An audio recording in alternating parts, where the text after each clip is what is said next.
Hello and welcome to the History Help channel. Today we are looking into historiography and we are looking into modern historiographers. Uh, but in this slideshow, we'll be looking into one of the German historiographers known as Hegel. Hegel's full name was George Wilhelm Friedrich Hegel. He was German. He was born in Berlin near Stuttgart in 1770. He knew Latin. He went to grammar school. He also did his PhD in philosophy. He read a lot about revolutions and he was influenced by Greek dramas. He was first a tutor at Bern, then later he also was an editor of a newspaper. Some of his major works that Hegel did was Phenomenology of Mind, Science of Logic, Encyclopedia of Philosophy. He died in 1831 due to a cholera epidemic which had happened in this place. This is the right is his picture. So let's discuss a little more about what he stood for. So because he knew philosophy, he used tools of philosophy in discussing about history. He says history is a process. By process, he means that each event is connected and there is a cause and effect happening in a history. So he is not like those historians who say that history is bound by laws. He says history is a process. Gradually, things happen.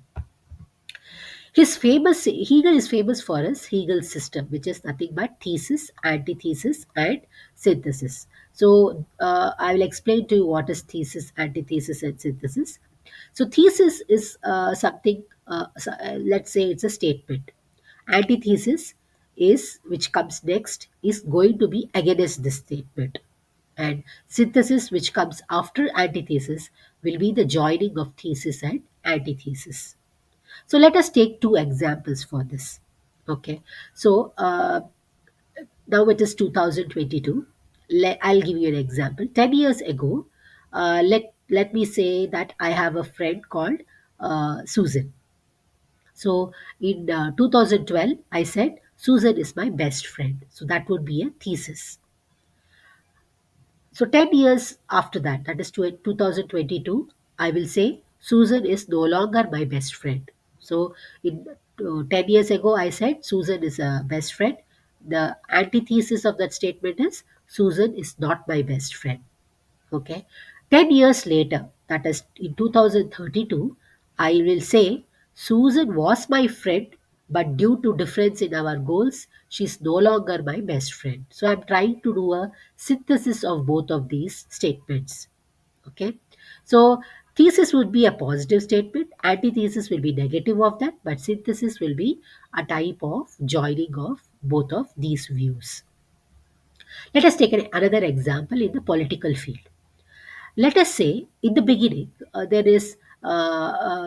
was no law in any particular state. If you take or rather than you can say maybe I do not want a state in which there are no laws, so I travel to a place where there are no laws. I'm happy with that. So that is the I don't like laws, so that would be a thesis. Okay, but what happens when I don't have laws? What happens? There will be more of robbery happening, more of danger to life, danger to property, because there are no laws. Robbers and chieftains who have major power will try to harm me or my property. So next I will say I want laws. So the first statement was I don't want laws. That would be thesis. But in antithesis, I realize that laws keep me safe. So I will say I want laws. Then I realized little more time more later, I realized that I don't want laws because laws is making me more rigid. I don't have much freedom. I have to pay my taxes. I have to pay my money. So synthesis maybe, which comes later, will be from no laws to strict laws. Synthesis may be democracy, equal rights for everybody, equal duties for everybody. So in political field, this is an example.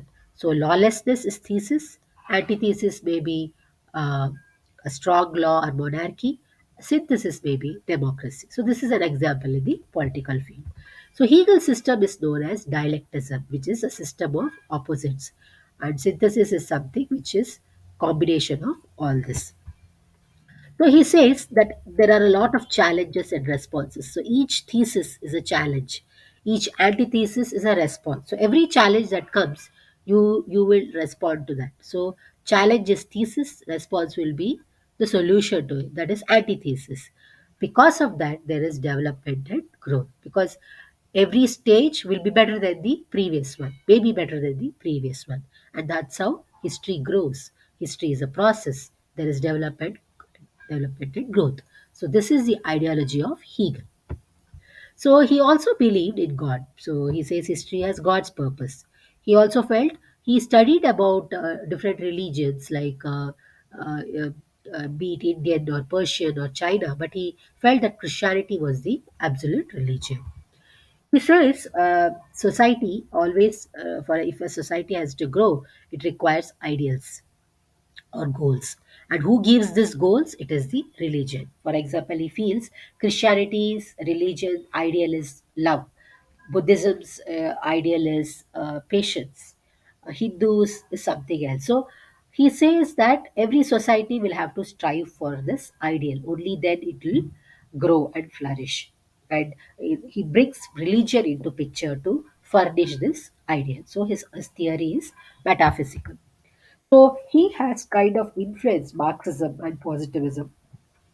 Karl Marx, who came later, talks about this Hegel system of thesis and antithesis in his Marxism. So that is why Hegel plays a very important role. So in the next slide, we'll be looking at Spengler and Toynbee. Thank you.